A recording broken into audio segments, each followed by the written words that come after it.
Well, good evening, everyone. It is my distinct privilege to welcome you all to this important occasion, the first public event of the South Carolina Center for American Civic Leadership and Public Discourse. My name is Thomas Hodges, and I have the distinct pleasure of serving as the interim dean of the McCausland College of Arts and Sciences, home to this new center. As dean, I see daily how our college embodies the university's commitment to fostering critical inquiry, meaningful dialogue, and the pursuit of knowledge across the arts, humanities, social, and natural sciences. Our disciplines are diverse, but together they address the central questions of human experience. The center we celebrate today takes up that work in a very direct way. The Center for American Civic Leadership and Public Discourse positions the college as a leader in addressing one of the most pressing challenges of our time, rebuilding trust in civic life and renewing our capacity for civil discourse. Its mission, to expand fluency in the ideals that shape our American democracy, from ordered liberty to the rule of law, from justice to inalienable rights, aligns perfectly with the McCausland College's role as the intellectual heart of the university. The center will bring our students, faculty, and community into conversation with the founding documents and enduring traditions of American democracy, while also inviting them to practice the skills of listening, reasoning, and leading for the common good. The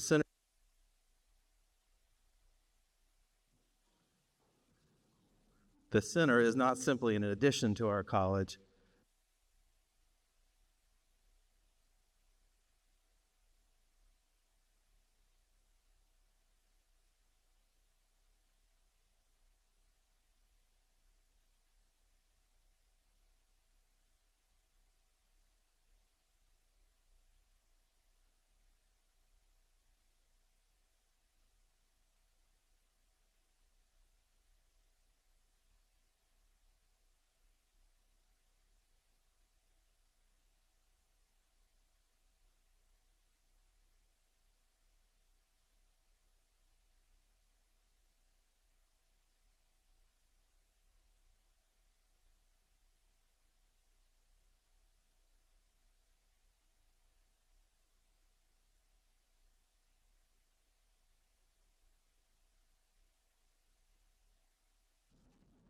Teacher voice off. Vice President for Development, Michelle Dodenhoff. Members of our Board of Trustees, Chairman Thad Westbrook, Vice Chair Rose Newton, Trustee Henry Jolly, and the Honorable Ellen Weaver. Current and former members of our South Carolina General Assembly include the Honorable Weston Newton, the Honorable Sean Bennett, and the Honorable Dick Harpootlian. Other individuals I'd like to recognize tonight: Chief Executive Officer of the USC Alumni Association, Tiffany Foxworth, Ambassador Jamie Harpootlian, President of North Greenville University, Dr. Jean Fant, and Center Advisory Board member Julia Mahoney. Thank you to each of you for being here this evening.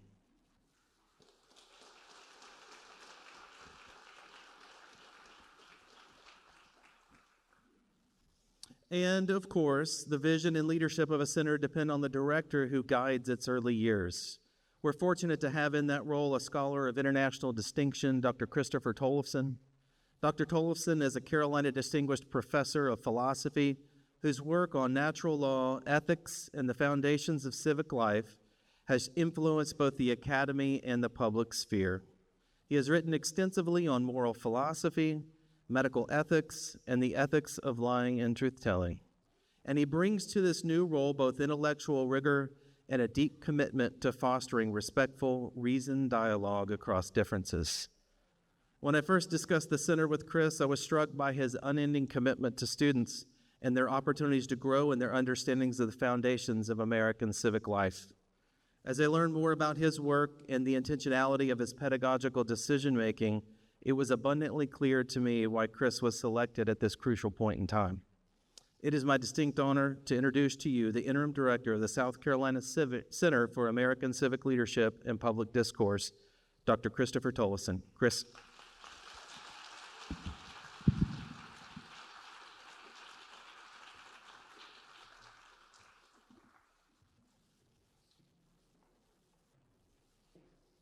Friends, yes. Friends, thank you. I apologize for my voice. I'm losing it a little bit. Thank you for joining the South Carolina Center for American Civic Leadership and Public Discourse this evening. It's an honor and a privilege to welcome you all to tonight's event. The Center aspires to expand fluency in the core ideals and values that have shaped American history, exploring themes such as our dean said, ordered liberty, democratic self-governance, rule of law, justice, and unalienable rights. The overarching mission of the Center is to promote the dialogic, cultural, and civic literacy critical to a well-ordered and flourishing society. Before I welcome tonight's guests, let me first mention some events that we have coming up. On Wednesday, September 17th, which is Constitution Day, we're very fortunate to have John Witte, who is the Woodruff Professor of Law at Emory University, speaking on the meaning of the First Amendment's religion clauses. That's at 6 p.m. in the law school, and you can sign up on our website, which is linked to, I think, on the folder or the flyer that you've been given.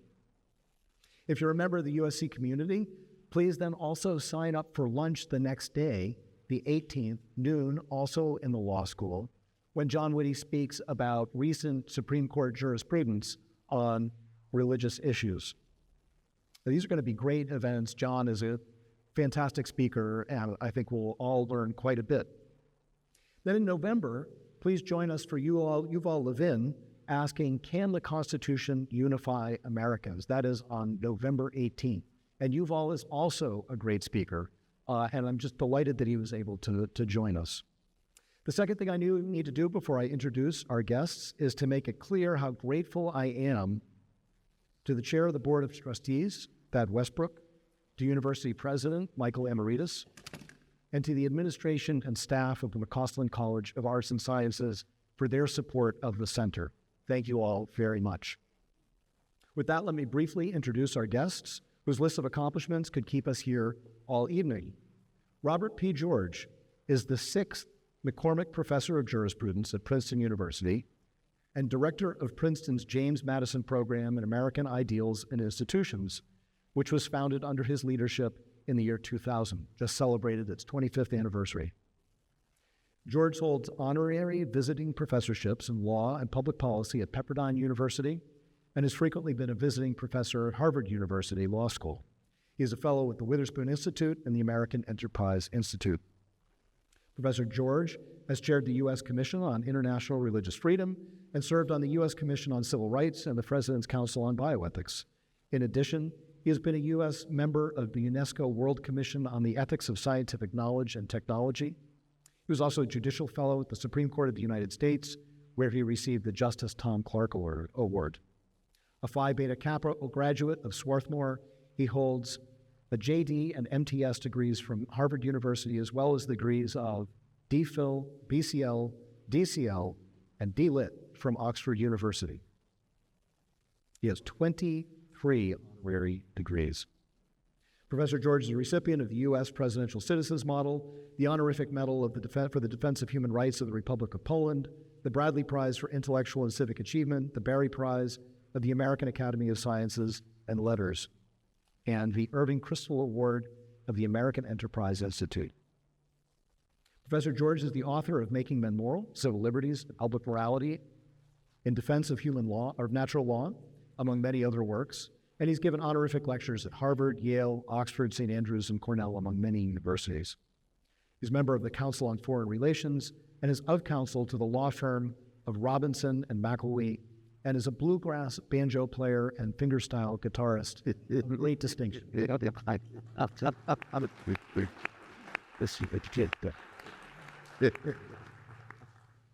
Dr. Cornel West, also warmly regarded as Brother West, and it is my distinct honor to be able to now call you Brother Cornel. Thank you. Is the current holder of the Dietrich Bonhoeffer Chair at Union Theological Seminary. In his capacity as professor, Dr. West offers instruction on Dietrich Bonhoeffer, philosophy of religion, African-American critical thought, and a wide range of subjects encompassing philosophy, politics, literature, cultural theory, music, and the classics. Each one of these was touched upon in the car ride from the airport to our hotel this afternoon. He's dedicated to engaging diverse audiences, advancing the legacy of Dr. Martin Luther King Jr., with the focus on truth-telling and the pursuit of love and justice. Dr. West previously served as professor of the practice of public philosophy at Harvard University and holds the title of Professor Emeritus at Princeton University. He earned his undergraduate degree from Harvard, graduating magna cum laude in 3 years, and subsequently received both his MA and PhD in philosophy from Princeton.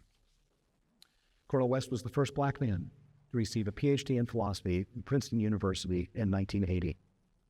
Dr. West has written 20 books and edited 13 additional volumes. He has also contributed forewords and blurbs for hundreds of authors. His most celebrated publications include Race Matters, Democracy Matters, and his memoir, Brother West, Living and Loving Out Loud. His book, Black Prophetic Fire, explores the legacy of prominent African-American figures from the 19th and 20th centuries, and most recently, he co-authored a book with Dr. Robert George, Truth Matters. Through a partnership with Masterclass.com, Dr. West teaches several courses, including a class on empathy, Masterclass's first multi-instructor course on Black history, Black freedom, and Black love, and a course on philosophy.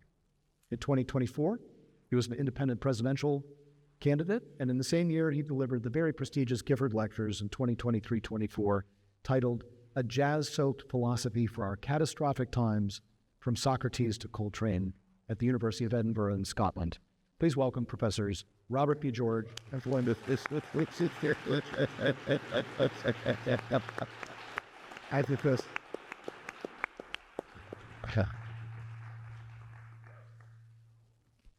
Well, friends, we are gathered at a time of tragedy and very difficult moment for our topics today, public discourse. That's true. And Professor George and Professor West have asked if they could say a word about that before we begin our conversation. Yes, thank you, Chris. Thought again, Cornel? Oh, absolutely. Sorry about that noise. We did try to sound check, but there we go. Is that better? Yeah. Well, yeah, they got it. Well, as Professor Tollefson said, we meet in the wake of a horrific tragedy. What it now seems clear was an ideological, political assassination. We've had these in the past in our history. They're always horrific tragedies.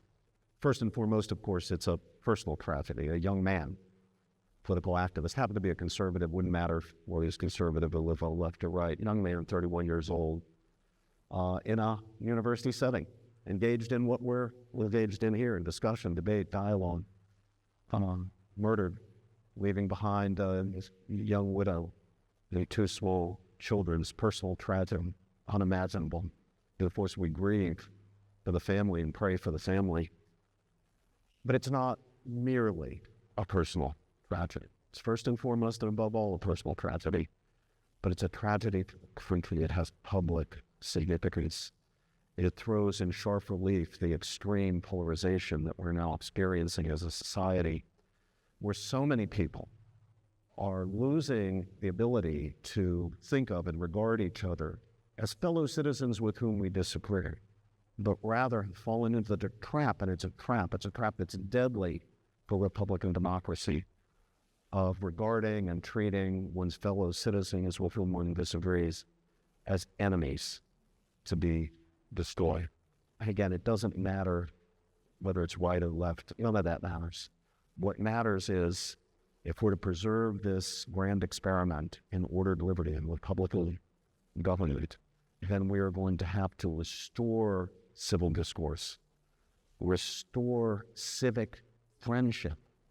By civic friendship, I mean an understanding shared across the board, transmitted from parents to children, from teachers to students, in which we do regard each other not as enemies to be destroyed when we disagree, but as friends, bound together in the common pursuit of truth, the common pursuit of justice, though we may see it differently. We may have deep, profound disagreements. Still we're friends. You might recall how Lincoln closed his first inaugural address with secession and civil war looming on the horizon. He said, "I'm loath to close. We must not be enemies. We're friends. And surely, if we stick to it, if we refuse to become enemies, then we will be touched by the better angels of our nature." And I think that's what we have to pray for in light of the horrific killing of Charlie Kirk. I'll now turn it over to Cornel to say a word, and Cornel, you might also add our personal engagement with. Oh, yeah, absolutely. Yeah, we had an interview with Brother Charlie back in late April.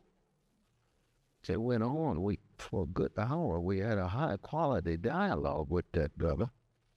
And you could imagine, the whole levels of disagreement with my brother. But he's a human being. He's made in the image and likeness of a loving and almighty God, and therefore he's endowed with a sanctity and a dignity that needs to be acknowledged, and that's true for each and every one of us. And even if Brother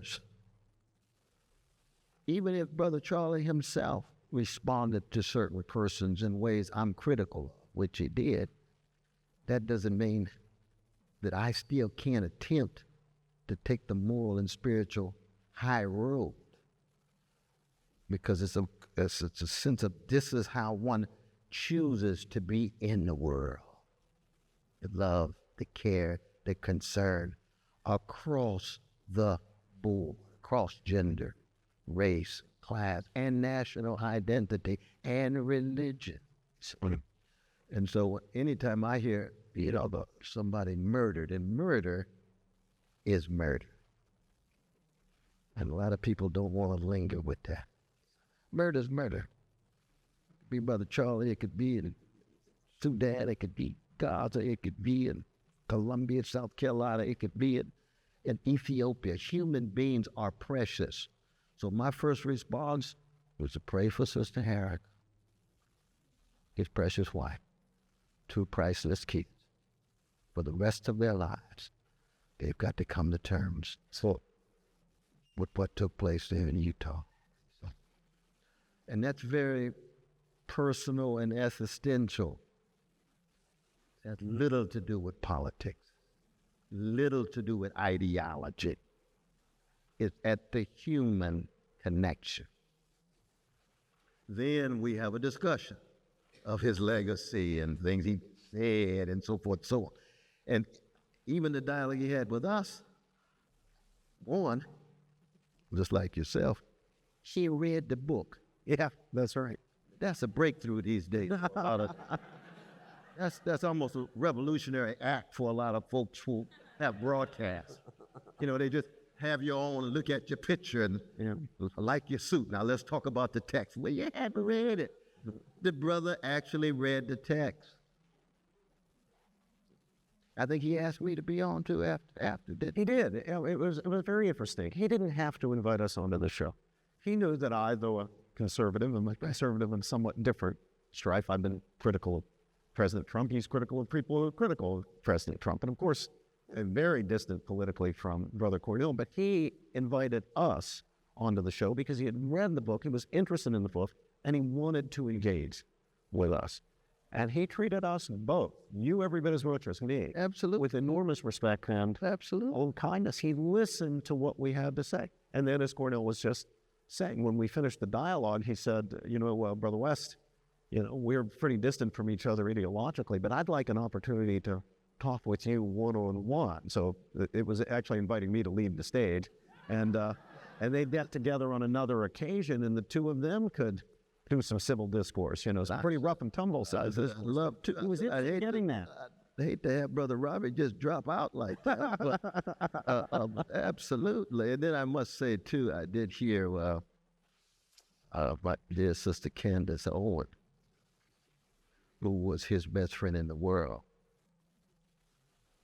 They had a sisterhood. They had a brotherhood.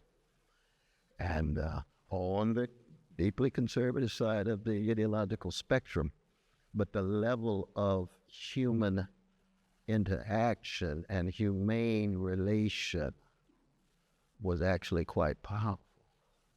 It was quite powerful. And of course, they had breaks over the Middle East and so forth, but they remained very deep brother, sister, friend to this day. And so I appreciate you allowing us to just say a few words about this particular moment, because it's not just a personal thing. It has much to do what we'll be talking about, which is the deep spiritual decay and moral decrepitude of our culture. We were talking in the green room about whether this really does represent what people, I know it's an overused term, but I'm going to use it anyway, does represent what people call an inflection point. And I'm inclined to think that it does. It's concentrated the public's attention. Now, we've had political violence against both Democrats and Republicans, liberal and conservatives. Recently, of course, there was the murder of that Democratic representative in Minnesota, of her husband, not just Melissa correctly. And then on the other side, there was the shooting of Steve Scalise. And we've had so many of these other politically motivated, ideologically motivated violent incidents. But there's something about this war that makes me feel like I'm back in 1960. I was just in middle school, what we then in those days called junior high. I don't know why they don't use that term anymore. They use middle school, but we called it junior high. Yeah. So yeah, we'll bring it back, right? Bring back junior high. It's like reading books. Bring that back. Bring back junior. But I was in junior high in 1968, and when Dr. King was assassinated, Oh, Lord have mercy. that felt like an inflection, but it turned out to be it wasn't. And then, of course, followed almost just 2 months later, Robert F. Kennedy. And I'm feeling like this is an inflection point. And I'll tell you something, that is not a hopeful feeling. And we just can't take that sitting down. It is up to us to turn this thing around. Now, we talk a lot in our book, although we wrote the book, long before these events. But what we're talking about in the book is really relevant to turning this thing around. And I think that's what these dialogues and discussions, and it's really what the Center for American Civic Leadership and Public Discourse has, if I can give you your mission, Chris. Yeah. It has as its mission. Yeah. Oh, yeah. I mean, the timing is just downright providential. Absolutely. Because these are the kind of times that test our souls in terms of our civic courage, our civic sensitivity, our civic leadership, how we enter public space without humiliation and try to engage in serious disagreement, but mediated with a respect so that you can still take a stand in terms of what you believe, but also have enough humility to learn and listen from other people. And Brother Robbie and I have been blessed to do this for almost 15, 20 years. And I tell folk quite explicitly, look, I love my brother deeply even when he's wrong. I love him when he's right. That is not reducible to politics. It's not reducible to agreement on analysis and so forth. And it has much to do with integrity. And integrity is saying what you mean and mean what you say, and don't pose and posture and say one thing and moving in another direction. No, lay out where you are. That's what I love about my brother. And then, of course, our families come together. So after 20 years, we almost finish each other's sentences sometimes. Even though he's got a more banjo bluegrass accent and mine's got a little more funk in it, but he's got a Grammy and I don't. Well, that's, yeah. But Millie Vanilli got 2, so, yeah, hey. Sly Stone, Sam Cooke doesn't have 1. Curtis Mayfield doesn't have 1. So Grammys, don't use that as criteria. But in all seriousness, and we need a sense of humor as well as a sense of humanity, we need civic leadership. This is what the center's about. We need a public discourse that has a quality, which means you're willing to pay a cost and take a risk as you engage in discussion with others, even as you disagree. By example, not just precept, not just words. Now, granted, Brother Robbie and I, we live under a whole lot of threats ourselves. It is what it is, but we Christians, so we're in the lower things, We crack vessels just trying to love our crooked neighbors with our crooked hearts. That's true. That's what we call it, do. It bear witness. That's the best any of us do in the end. And yet at the same time, we recognize that we do have clashes, especially with folk who, don't really understand what we're doing together. people misconstrue, the kind of witness that we're trying to put forward here. I'm sorry, go on. Well, we're here at a university, a very distinguished, very ancient university by American standards, or not Oxford, Cambridge, or Bologna, but 1801. That's a long time. For a public university in the United States, that's a very long, and of course, it's a distinguished history. But we should ask ourselves from time to time, what exactly are we doing here? What are we doing? What's the point of it, right? Those of us who are professors, what's the point? Our departments, political science, biology, chemistry, philosophy, what's the point of them?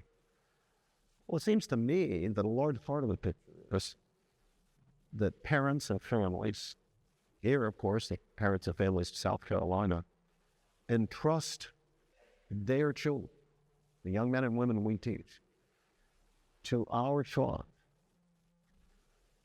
And it's our vocation, it's our task, to form them to be determined truth seekers and courageous truth speakers. Cornel talked about taking a stand. You have to take a stand. But Cornel also said, you take a stand knowing that you're not infallible, that we can be wrong. Every single one of us can be wrong. And we can be wrong not only about the minor, trivial, superficial things. We can be wrong about the big, important things. We can be wrong not just about things we don't care that much about. We can be wrong about the things we really deeply care about. Our most cherished beliefs, our most deeply held beliefs. The beliefs on the basis of which we form our own identities.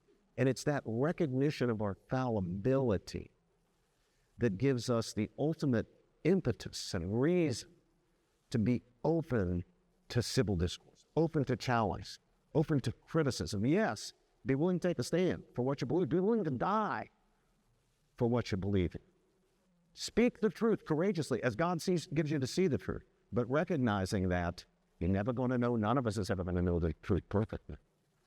None of us is ever going to know it fully. And all of us will, to the extent that we do know truths, will know truths admixed with some error. I mean, I think I'm right about it. Is there anybody out there who only at the moment, just now, anybody who only has true beliefs in your heads and no false beliefs? Raise your hand. Anybody have only true beliefs and no false beliefs? Now, we all know that we have, in addition to whatever true beliefs we have some false beliefs. That's right. That's right. So we don't want to walk around with false beliefs in our head. We'd like to be rid of them, right? So the whole question is, how are we going to get rid of them? How are we going to swap out? We'll never get rid of them all, but how are we going to swap out as many as possible of our false beliefs and replace them with true beliefs? Well, if we don't recognize other people's free speech, if we'd like to put them in jail for what they say or shoot them, or if we are willing to tolerate them, but merely tolerate, not listen, just sit quietly while they say their thing, not taking any of it in, not considering it, just, frozen off to it while they speak, just being polite. Well, that's politesse, that's not civility. We're not going to get anywhere because we're only going to be confirmed in the beliefs that we already have. We'll be confirmed in the things that we believe that happen to be true. That's true. We're also going to be confirmed in the beliefs that we have that are false. And they may be some pretty important beliefs. So yes, be willing to take a stand, but with that key virtue of intellectual humility.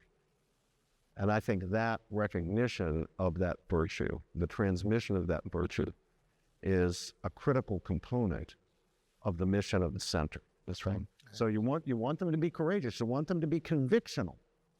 You want them in that way to be like Roosevelt and Reagan, on opposite sides, but convictional, people of conviction.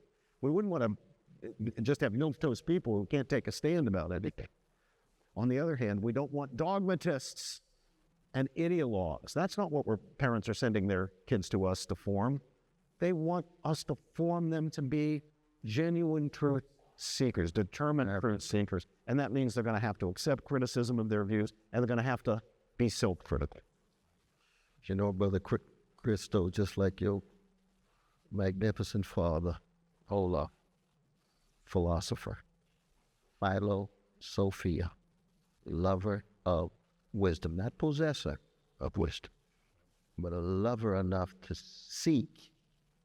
And that is a function of character. See, I love the motto of this grand institution. learning humanizes character and does not permit it to be cruel. Now, we know if we look at the practices at the University of South Carolina over the last 200 and some years, like any other institution, you're going to have a lot of cruelty. You got slavery, you got Jim Crow, when women could gain access and so forth and so on. Yes, that's part of the history. That's part of the history. But the vision in 1801 of this grand place, and it actually comes from Albert, though, right? Who was in exile, pushed out of Rome, is to say, we have the audacity to create and sustain an institution that is fundamentally committed to the best Socratic legacy of Athens, the prophetic legacies of Jerusalem, the Ciceroan legacies of Rome itself, and the democratic legacies of the USA. And for me, because anytime I come to South Carolina, I think of Benjamin Elijah Mays, Mary Cloud Bethune, that's on chocolate side. Years of people who have been so hated, but at our best still teaching the world so much about love. Like Mark, like John Colt, or Dizzy Gillespie from South Carolina. I won't mention any more South Carolinians. I want to take this too far. Eartha Kitt. Eartha Kitt, yeah. Eartha too. Oh, brother, you got the list now. Yeah, absolutely. And there's some, magnificent folk on vanilla sides of town. I don't want people to think we chocolate folk have all the good stuff. No. No, we got a history of black gangsters and thugs and so forth, just like there's a rich history of vanilla love warriors and freedom fighters, but the institutions that have been in place still leave a legacy. And therefore, the issue of character becomes, I think, more important now than ever.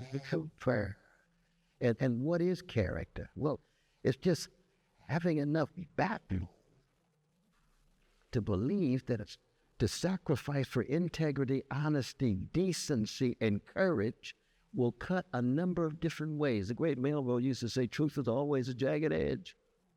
Because it's not just a matter of telling the truth about people in power, the truth about some of your foes. You got to tell the truth about the very folk that you work with. You got to tell the truth about yourself. You got to tell the truth about your family. That includes your wives and kids. Our grandmama might, little exception every once in a while.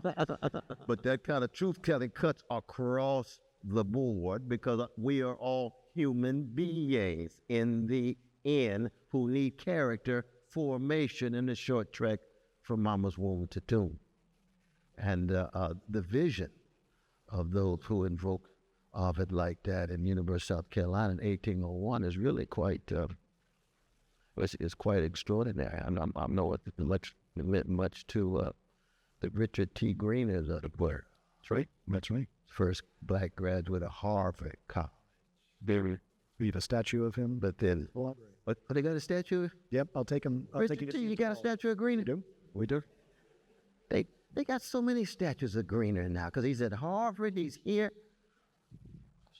Sometimes you can overdo it, though. I think there are black folks who need statues. But Greener was a giant. We know that.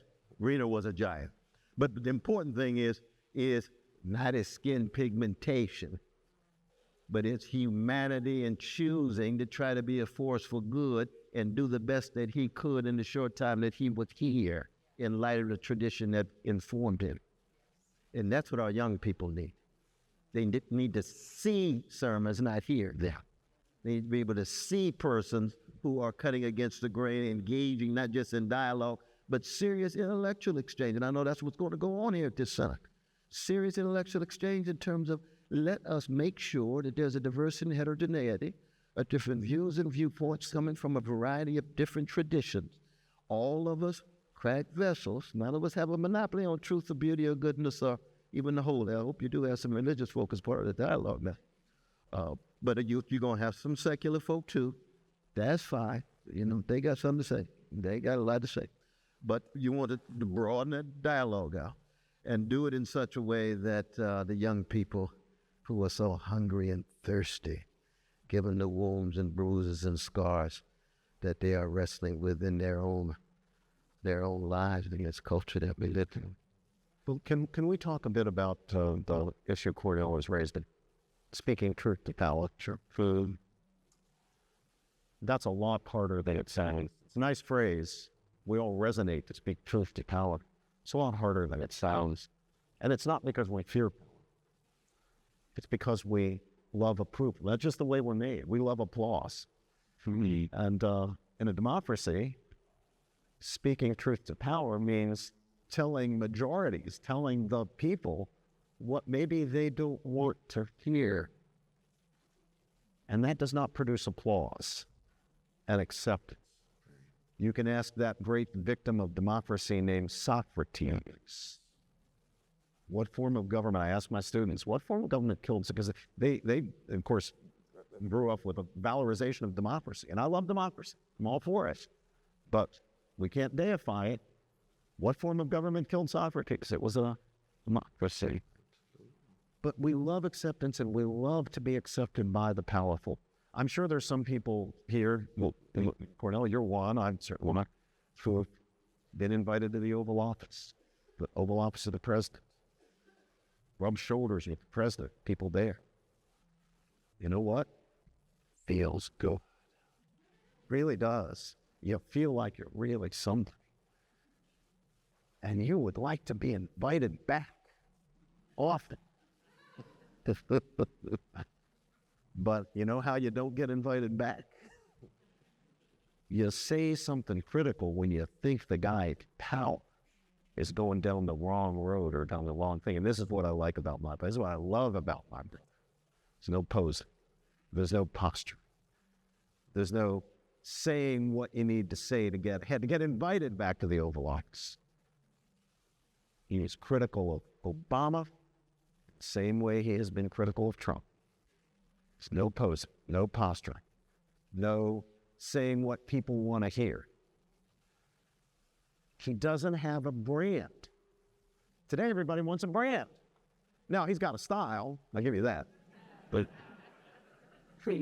that's different from a brand. It's not out to get a brand. It's out to tell the truth. Whether people want to hear it or people don't want to hear it. Whether it's going to please the powerful or not please the powerful. I'll tell you, I mean, honestly, when you're invited into circles of great power and influence, it's like heroin. It's addictive. It's a dangerous drug. But we need to form people, it's part of the mission again, who can resist that, who will welcome it when it comes, but who don't need it and are therefore willing to take the risk of being excluded, being a voice in the wilderness, being prophetic. No society can survive without prophets. No democracy can survive without prophets. But are prophets ever popular? Not in their own time. Oh, we make them heroes later. We praise Isaiah and Hosea and Amos and Jeremiah. How popular was Martin Luther King in his day? Among black folk. Well, that popular. Now, oh yeah. So it's tough to be a prophet, but we got to give the young men and women the steel in their character that they will be willing, if necessary, to take those risks, pay the price. I'm speaking for the top. Robbie, could I ask both of you, I mean, how do you each personally discipline yourselves to avoid these temptations and to maintain a path of truth-seeking and truth-speaking? Does it just come naturally for you? It's hard for the rest of us. Oh, no, it doesn't come naturally. It's not by means of osmosis at all. At all. But you see, I'm a Christian. And when Jesus says, follow me, it means that you go in the midst of public life. And in that public life, there are foes and enemies and lukewarm acquaintances and quasi-friends and family members, and even family members that don't want to be homogeneous about this. That can be a challenge too. You see. But what you've got your eyes on is this beloved community that you're trying to enact in your work and witness. You see, what I learned on Chocolate side of Sacramento, California, Shiloh Baptist Church, Reverend Willie P. Cook out of Mississippi, and I know I got my Mississippi brother here, Brother Gene. Where Brother Gene is, but he's there. He is. Here's my Baptist brother. He's you see, his father was planting black churches all over Jim Crow, Mississippi. Is that right, my brother? He bearing witness, but it was the love that he was focused on. So it was integrity, not popularity. But the challenge of the prophetic these days is that it has been associated with the arrogant and the haughty and the condescending. So the last thing everyday people want to hear is somebody who thinks they're an oracle, who are looking down upon ordinary people and dictating as to how they ought to behave. That's one of the reasons why Brother Trump's in the White House right now. But it was a response in part against the arrogance of the professional managerial class, the educated class, the sophisticated class, the beneficiaries of globalization. And part of the backlash was that if we allow for the prophetic, which is so necessary, to be locked into the arrogance, then that's a sign of spiritual immaturity. Humility is always a sign of spiritual maturity. So it's the humility of Jesus, or a Socrates, and we can go on and on. That is part of the example that people see. And we're at a moment now, in our culture, where especially among our precious young folk, it's heartbreaking, I know. Shakespeare invented that word heartache in Hamlet. Never been used before in the English language. Almost 1,100 words of English. Almost speak as many words as Chaucer. But that's just a footnote. What we're really talking about is how does one bear witness so that one's example becomes contagious, especially the young people. Especially the young people. And I don't think any of us have the answers. We really don't. We're in a very dim moment. We just don't know. We have to try to build on the best of what's been bequeathed to us. But one thing I do know is what Brother Robbie is talking about, how the prophetic is inescapable. But if the prophetic is associated with self-righteousness and arrogance, it falls on barren soil. Those seeds will not grow. They will not grow. That was one of the differences. But when I was coming up, with the Martin Kings and others, even if you disagreed, and of course around Vietnam, Robbie's right. There was a major disagreement with King. King was loved by black people and so forth, but when he died, 55% of black people said they disapproved of him because he'd come out against a very unpopular war 1 year before he was shot. When you're trying to break the back of U.S. apartheid and American Jim Crow and Jane Crow, black folk, of course, will very much support him and loving him to death because he loved them, went to jail 31 times and took a bullet at the age of 39. But when he came out against Vietnam, the response was vicious. And what did Martin say? The sad thing is, they never really knew me. My calling is not a calling to be a civil rights activist. My calling is a Christian calling to be a force for good, to be in solidarity with all who suffer, the least of these, the 25th chapter of Matthew. That's what my calling is. It's first and foremost a Christian witness. And it's not reducible to an ism, a political school of thought, a Democratic Party, Republican Party, X or Y. Now, it's very simple. I'm following a Palestinian Jew named Jesus. Thank you, Martin. That's what I'm doing. But when Dorothy Day wrote the eulogy for Martin, what did she say? Martin Luther King Jr. learned how to die daily. Dropped the pen in the mic.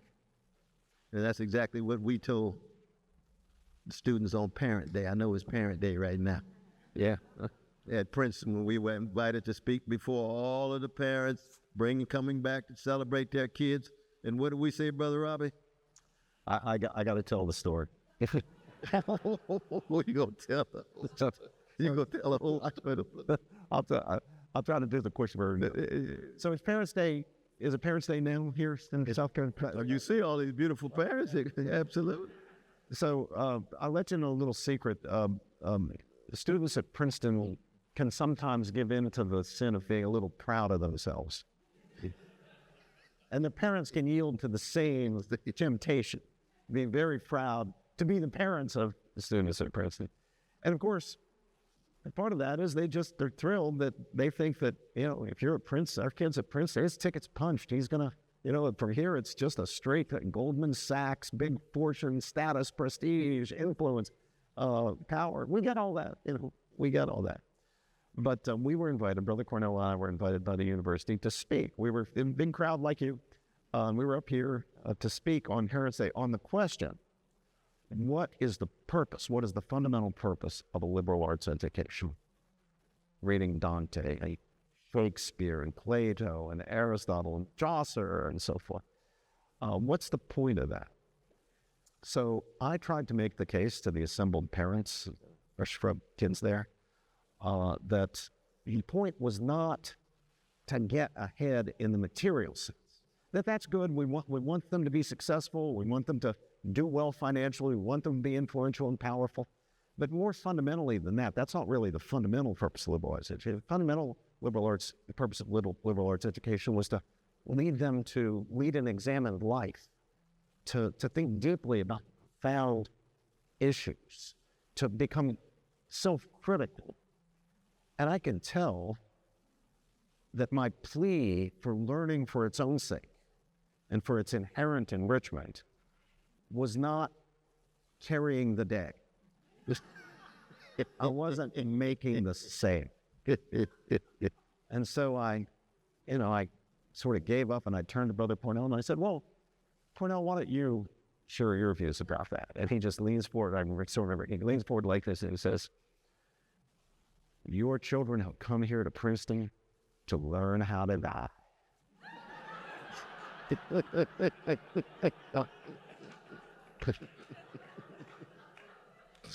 And I saw every dad in that room turn to every mom and say, $78,000. But of course, what Cornel was telling them is that we wrestle with the great thinkers and the thoughts and the ideas and the arguments, and we examine ourselves and we lead ourselves to lead an examined life. We learn how to die in order to learn how to live, to get our values straight, get our priorities straight, figure out what really matters, as opposed to what matters, but not all that much. There are certain things that matter, they're important, they're good, but they don't ultimately matter. Wealth, power, influence, prestige, status, celebrity. It's not bad to want those things.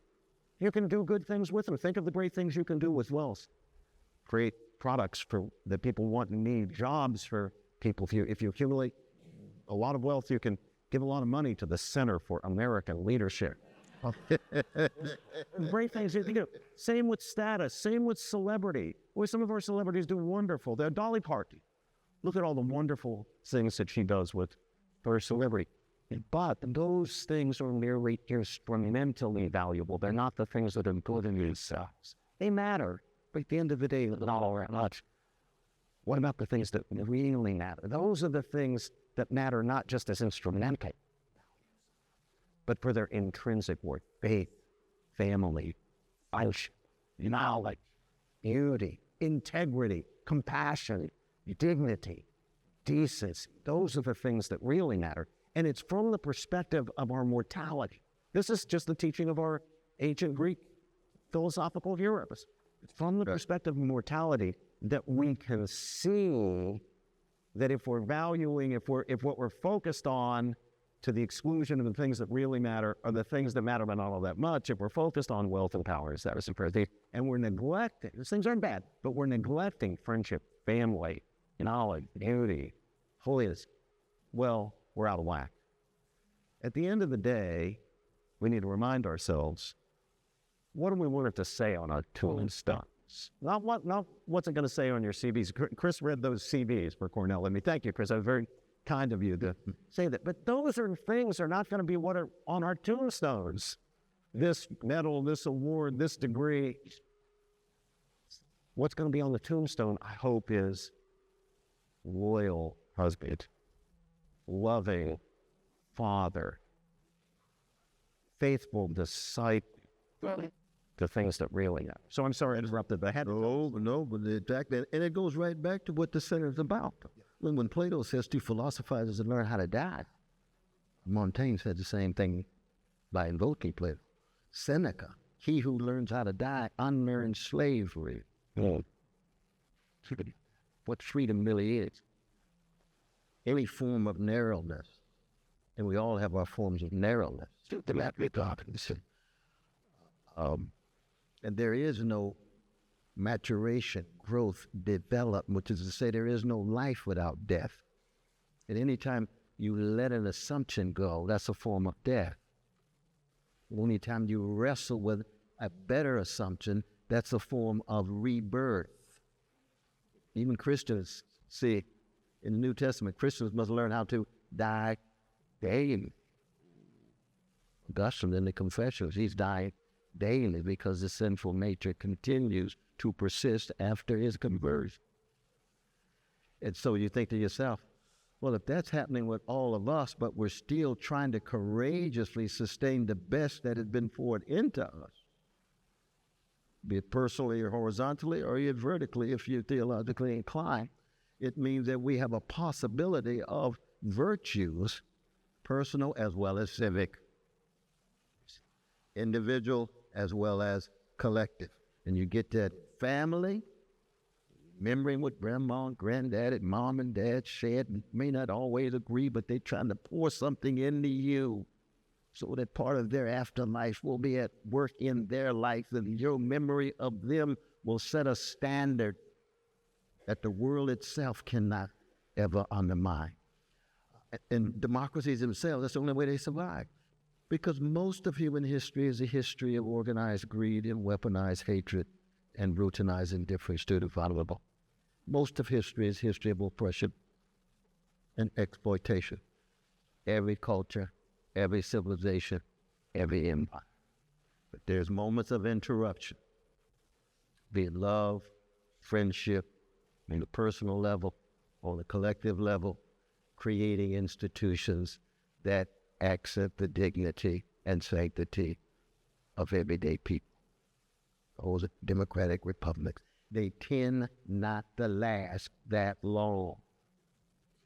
That's what Ben Franklin said, right? When it has Ben Franklin. Keep it. Exactly. What did you do? What did you create? Well, we created a republic if we can keep it. How do you keep it? Every person has to make a decision to believe that character really matters, even though we all will end up falling on our faces. And that character cuts deeper than politics. It cuts deeper than any ism and ideology. And when I think of our precious young folk, with so much of their lives these days can be characterized as a kind of joyless quest for insatiable pleasures. Because the pleasures are there for titillation, stimulation, and distraction and addiction. But joy is always a fruit of love.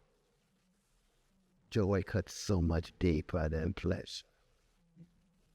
And you can have all the money in the world. I used to hear in Shiloh, I was told every Sunday, I want you to forever be rich in the things that money can't buy. Love, integrity, honesty, decency. That's what life fundamentally is about. Courage to sacrifice for others who are suffering, not in the spirit of arrogance and self-righteousness, but because you choose that way. You don't want to live in a way in which you just turn your back on people suffering. You just step over the homeless as if they're not loved by the same God that you are loved. And that's true across political enemies. We had the challenge in Charlottesville when I was there. Because we had some real sick white brothers there now. I'm telling you, neo-Nazis in the Klan, they had their guns. You all remember Charlottesville a few years ago? It was about 2017. I know my dear sister, distinguished Professor Patricia Sullivan, who writes so much about the struggles of working people and black people and so forth. And y'all very blessed to have her. But the brother walks up to me with this gun, Aren't you that brother on television calling everybody brother? I can't stand that. I said, what did you say, brother? You said, I can't stand that. I said, let me tell you something. I said, man, I come out of the West household. I come out of the Black Freedom Movement. I don't ask for anybody's permission as to who I love. Listen, I don't care how unpopular or popular it is. Look at, I said, God loves you just like God loves me. So you choose to be a gangster. I was a gangster before I met Jesus, and now I'm a redeemed sinner with gangster proclivity. Pray for me, pray for me. I'm praying for you. And that same brother, you never know. You could meet him 1 year from now, 5 years from now, in the Klan. And the Klan is a complicated situation because I noticed that in the truth that this institution has the biggest collection of Robert Burns poetry. It has a large collection, yeah. The biggest outside of Scotland. The favorite of Frederick Douglass. When he went to Scotland, first thing he did was go to the burial of Robert Burns. But he go to the documents of the Klan, and they start off with a poem from Robert Burns. Isn't that fascinating? We human beings something else. Different interpretations. The Klan invokes Hamlet as well in their documents. Shakespeare, no, don't do that to Billy. Don't do that to Shakespeare. Shakespeare's mine. No. We have a reading of Shakespeare too, with our sheets. Targeting these Catholic and Jews and especially these black folk, you see. Why? Because that's who we are as human beings.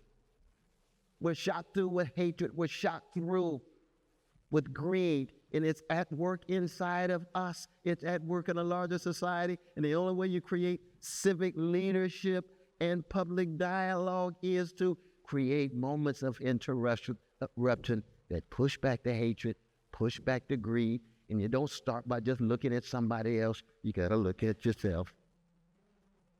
And then others, many of whom you agree with. And then those you disagree with. And then recognize that we're a wretched species. We really are. But we're also wonderful because we have possibility. We have potential. And we try to sustain the best of our species, given the wretchedness that's there and given the wonderfulness, the sense of possibility that's always there. You have to tell our friends what the neo-Nazis were listening to, the music they were listening to. That's true, too. Let me just add a footnote. Yeah, we walk by in the park, and they got all of these different face masks and so forth, and they listening to Motown, Stevie Wonder. And you say, America, America. Complicated place, my God. And not only that, then I run into Brother David Duke, who's a Catholic brother, and I tell him, I said, I've been following you for 25 years, but you were head of a branch of the Klan, and the Klan was founded in order to zero in on you, Jews, and black folk. He said, I know things have changed. I said, we've got upward mobility American style, even in the Klan. And I even saw one black brother marching with the neo-Nazis. Yeah. So things are very complicated out here. Why? Because as human beings, all of us have the capacity to choose. We're not determined by our skin pigmentation, our gender, our religion, our social class. You choose to be a decent person or you don't. and nobody does it consistently every day. You choose to try to leave a little love and a grin and a hug, but nobody does it consistently every day. And that's one of the ways that frees people up. And I think we saw that with Brother Charlie in terms of our dialogue, because he didn't really know what to expect. He was thinking probably, you all have a certain image of me, and I'm going to begin on a note of respect, which he did. Genuine respect. It could have been generational too. He's 31 years old, and we fading away, you know. But it could have been that. But it was genuine, and we sustained it the whole time. Now people say, well, Brother West, that was your interaction with him. He's had other interactions that are very different. I'm sure he has. I'm sure he has. Absolutely. I'm being true to what I experienced, and I believe in always accenting the better angels and hoping that people can lean toward their better angels rather than the other side. If our friends honor us by reading our book, Truth, you hold the book up there. We do a commercial here. It says, Truth Matters. Truth Matters. Fruitful Disagreement in an Age of Division. It's exceptional likeness. Yeah, there you go. If you do, you'll see that we at one point there have a little Protestant Catholic wrestling match. And it really at the end of the day boils down to we agree as Christians that human beings are fallen creatures, frail, fallen, fallible creatures. But Cornel takes that a little further than I do. Wretched species. Well, maybe but it reminds me when Cornel talks about our being a wretched species of my wonderful philosophy of religion teacher when I was in college. He's a great man named Linwood Urban, and he was teaching us Calvin, and he was trying to bring across to us just how wretched Calvin thought human beings were, just how fallen and depraved human nature was. And he quoted Calvin. I've always been afraid to look this up because I fear that it will be apocryphal, and I really want it to be true. He quoted Calvin as saying that on the day of judgment, even the elect will be obnoxious in the sight of God. Now that's serious, wretched. That is it's great. One thing that Cornel said that I thought was really just characterizes the two of you. We talked about the importance of an interruption, and I feel like your friendship is an interruption. I mean, it's something new that has come into a world, a university world, that people didn't expect. Nobody, when people are asked, why are Cornel and Robbie friends? How can they be friends? It seems like an interruption in the university world that we've come to know. How is that interruption possible? I don't see what's supposed to be so surprising. We have different views about markets and political things and so forth. But the brother is a determined truth seeker and a courageous truth speaker. Mm-hmm. That's the fundamental thing about him. And I want to be that. Right? So I look up to him. I see a model of that. Doesn't matter whether I think that he's got the truth about this, that, or the other thing. I know that he is determined in his seeking of it. He's not telling people what they want to hear to get ahead. He's speaking the truth as God gives him to see the truth. He's speaking it courageously, no matter what happens. And I want to be like that. And I hope that by our witness together, we're showing people, especially our precious young people, that it's possible to do that the bond of truth seeking can be more powerful than whatever differences you have when you go about the business of truth seeking. Maybe reach different judgments. But then if you really are bound together by a common commitment to truth seeking and to truth speaking in season and out of season, whether it's popular or unpopular, then you're going to see your discussions and debates take on a whole different character. Because now you're not trying to win. You're not trying to beat the other guy like it's a game. You're trying to learn. So you engage each other, knowing that you can be wrong. You might be right, or at least partially right. No, you have something to learn. Now you're engaging each other in a truth-seeking spirit. That's what it's all about. So why would anybody be surprised that two guys who are dedicated to truth-seeking and want to be courageous truth speakers wouldn't, I don't know what's the word, fall in love with each other? Well, that's true. That's really what it is. Yeah. But I think also it's much more widespread. It's just a lot of people are fearful and scared to talk about it publicly. Everybody has a good friend who's ideologically different than you are. I'm sure there's many Thanksgiving dinners where it's got ideological crossfire, but the love is still there around the turkey or ham or whatever it is y'all working with that day. You see? So it's just a matter of being more open about it and being candid about it. And I think, for example, last week was the 95th birthday of the greatest living jazz musician. His name is Sonny Rollins. We talked to him, me and Brother Tavis Smiley had a long dialogue with him on our radio show. And he lives upstate New York by himself. Precious wife died. And you ask him, well, who are his sources of inspiration? He'll say Corbin Hawkins, he'll say Lester Young, he'll say Charlie Parker, but then they'll say Cole Porter. Think about that. Oh, where did Cole Porter come into? What's going on? This Vanilla brother from Indiana, Yale, BA, what's going on? Well, just listen to some melodies by Cole Porter, and then listen to Sonny Rollins playing them. They speak to his soul at the very deepest level. Same was true for Miles Davis. He had a Vanilla brother on the piano named Bill Evans.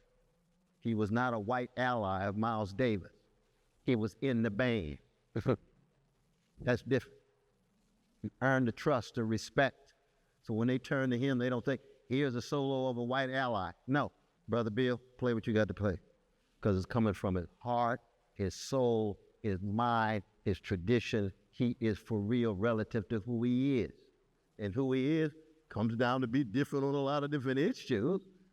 But I revel in his humanity. There's just no doubt about that.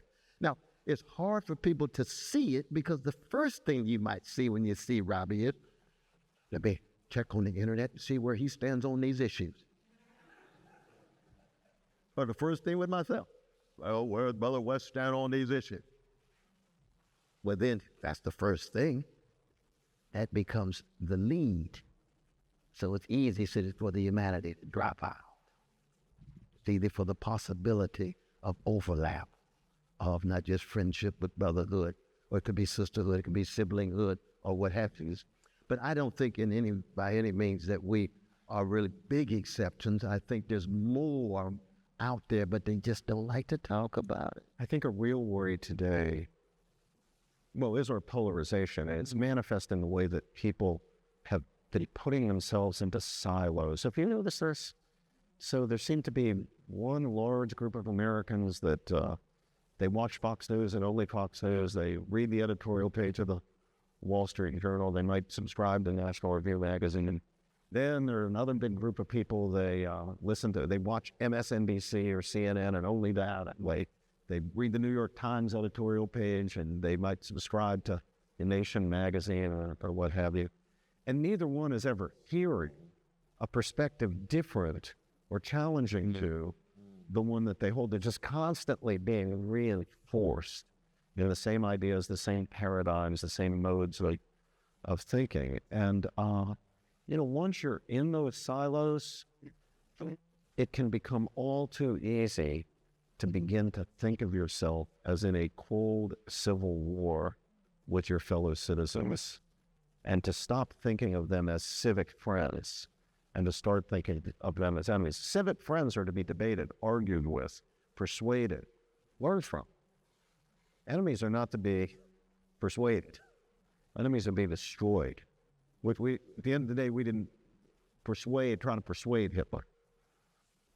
We conquered.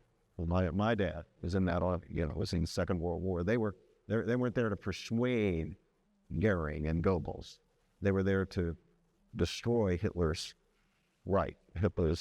army. But that cold civil war can very easily become hot, the way it has done this week, and in so many occasions prior to this.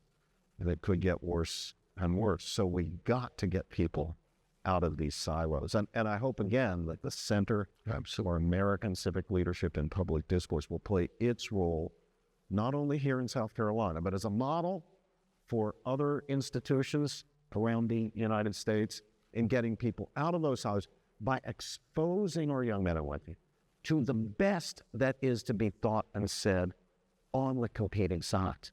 Now, that doesn't mean you bring in every lunatic and provocateur who's going to come in and just pose and posture and cause a big conflagration. You don't need that. But you need to bring in the thoughtful voices on the competing sides who profoundly disagree about profoundly important issues, but from whom all students, no matter where they're coming from, no matter where they are at the moment, can learn. Robbie, what have you learned from Cornel? Well, as I say, he's been like a model for me. Because he goes out there and he says what he believes to be. I might not agree with him about this or that or the other thing, but I know he's telling us what he really believes, and I admire it, especially when I know that it's making people who would, if he were someone else, count as a constituency for his brand, unhappy with him.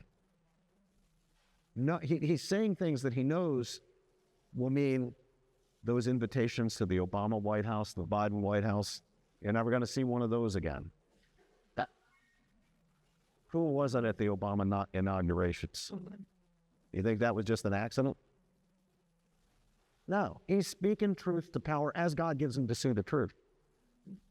So what have I learned from Cornel? The virtue of integrity.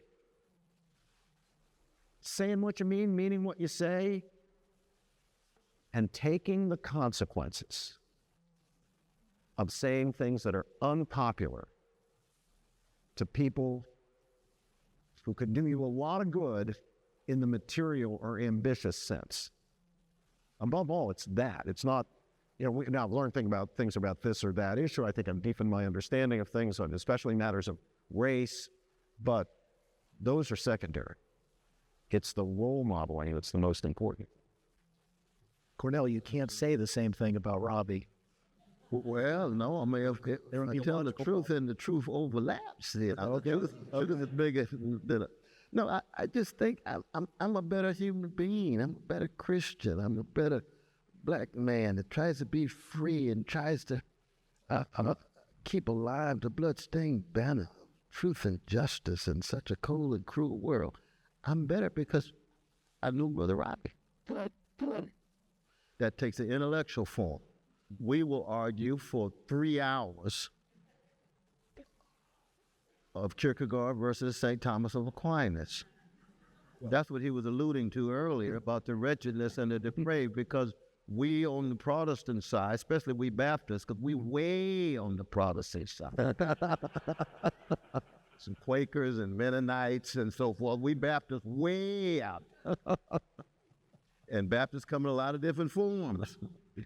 I'm telling you, it's not just vanilla and chocolate Baptists, because chocolate Baptists, we have our divisions and diversity, and I know vanilla Baptists have their diversity and so forth, you see. But I'm very much a Kierkegaardian, and he's a Thomist. So he believes that reason really has this gravitas.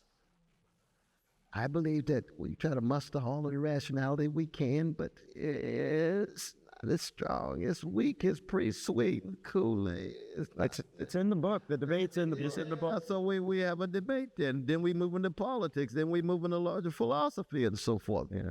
I try to get him to accept more the comic dimension of the West, from Aristophanes to Swift to James Joyce. We have long debates over T.S. Eliot as to what role of the comic and the tragic play. So intellectually, we just have a great time. And we taught in the classes, of course, for many, many, many years. So intellectually, we have a great time, you see. And then, it's interesting in our classes together. It is interesting. So as you can imagine, we get students from across the ideological spectrum. I mean, there are some students who are there for Cornel, there's some students who are there for me, and there's some students who are there for the entertainment. that's it. So we got them all, but you occasionally get pretty hardcore ideologue, could be on the right, they came for me, it could be on the left, they came for Cornel. But if some kid starts spouting a bunch of left-wing ideology, I won't get a chance to offer a refutation because Cornel will be down his throat instantaneously, challenging him, pushing him. Actually, here's a little secret. You know, now I don't want to get Cornel in big trouble here. No, that's just keep it among us in this room. There is nobody who knows the conservative tradition of political thought, Burke, Vogler, Strauss, better than Cornel West. There is no conservative scholar in this country who knows the conservative tradition better than Cornel West. The one place you can always find Cornel West is at the Eric Vogelin meeting of the American Political Science Association every year, sitting in the back. But he is there. So he hasn't reached the conclusions he's reached because he's ignorant of what the other side has to say. He's in deep appreciation of what the other side has to say. And I admire that too. Well, we have a few more minutes, and I want to ask one more question of both of you. And that's just to talk a little bit about hope. Is that a virtue? And what do you hope for? Oh, hope is not a feeling or a mood. It is a virtue, but it's also a verb. It's an action. So it is. It's your ways of life, your modes of existing. I tend not to really talk about hope too much. I didn't see much in this, so I'm asking. Yeah, I don't like to talk about too much. I like to try to enact and embed it in one's life. People can see it. You all remember that moment of the Million Dialogue in Thucydides' Peloponnesian War. There's a discussion about hope. And what does the great Thucydides have to say? He says, false hope, presumption. Hope can disarm you. So you end up being ill-equipped to deal with the underside of the human condition, all the hatred and the greed and so forth. And if you don't time your hope and have a substantive conception of hope, you fall through the cracks. That's wisdom. That's wisdom. And because we Christians tend to talk about faith and hope and love, we don't want to fetishize these virtues as if they themselves are not to be used and deployed in wise ways. And love is the same way as well. You know, we talked about learning how to die, and I need to. You never know what love is without learning how to die. Something in the self has to die in order for genuine love to come forward. Like when you fall in love. It's like you, how long you been married now? 30 years? Almost 40.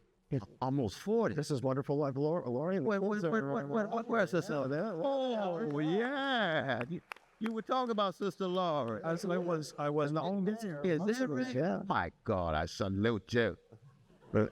Now, I know when you met this magnificent sister, something died in you, right? A certain narcissism, a certain selfishness. It didn't completely die, but a whole lot of it died in you because you became connected with a magnificent Sister Lauren, and something died in her, and that's what rebirth is.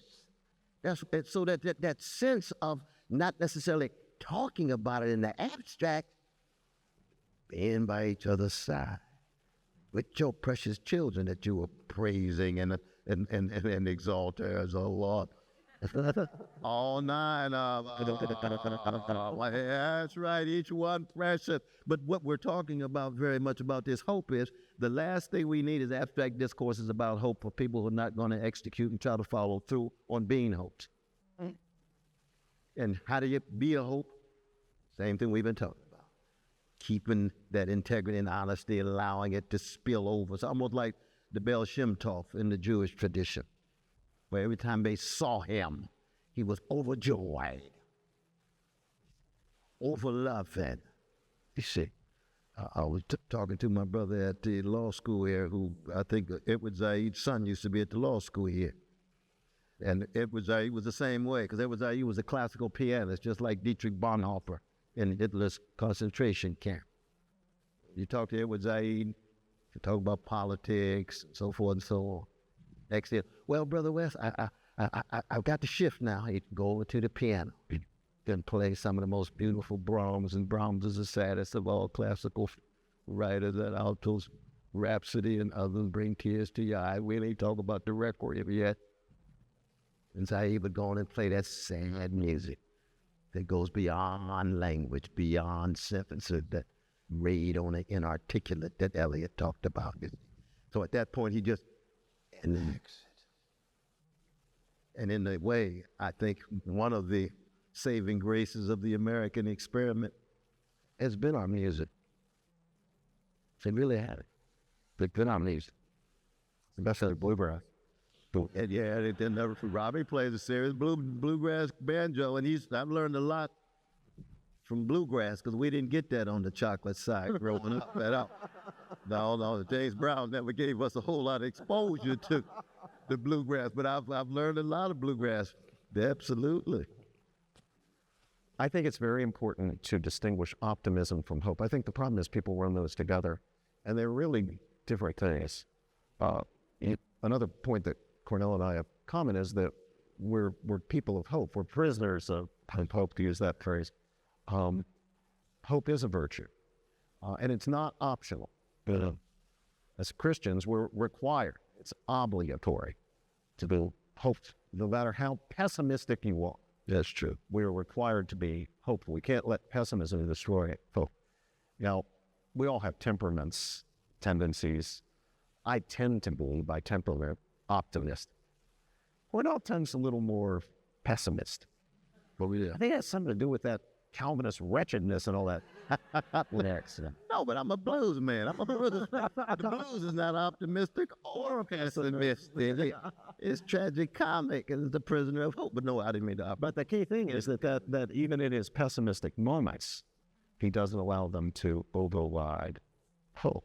And on the other side, if all you've got is optimism and you're not a person of hope, then you're flipping a coin. You may or may not be right. As Cornel pointed out, hope is an active thing. Optimism is a matter of optics, how things look, what you think's going to happen. Prediction. Things are going to be good. Things are going to be bad. Hope is not a prediction. It's not a matter of optics. It's a matter of action. What am I going to do in my little piece of the world? What am I going to do to improve a situation that I can see is deficient and needs improving? Or what am I going to do to conserve something important that I see is in jeopardy? All of us, in a certain sense, should be conservatives and progressives. We should be changing things that are bad, wrong. We may disagree about what they are, but changing things that are bad, wrong, and conserving things against threats to them that are good and right and beautiful and just. So that's what it means to be, I think, a person of hope, a person who is going to make things better, like conserving or changing, but making things better. It's not just how things appear. It's not just optics. It's action. Beautiful. Let's Like this. yeah. Oh, and this is for you. It's that all stuff. Yes. Yeah, I got a championship. Man, bro, thank you so much. Because you're good, God, and my Lord, I thank you. I think lovely people I don't have a good, yeah, but I'm not I didn't. I thought it.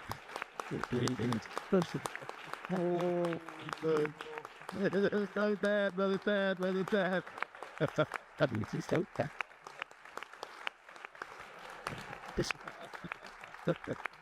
Just, you sound back, stop it. But with the way, this way, all right.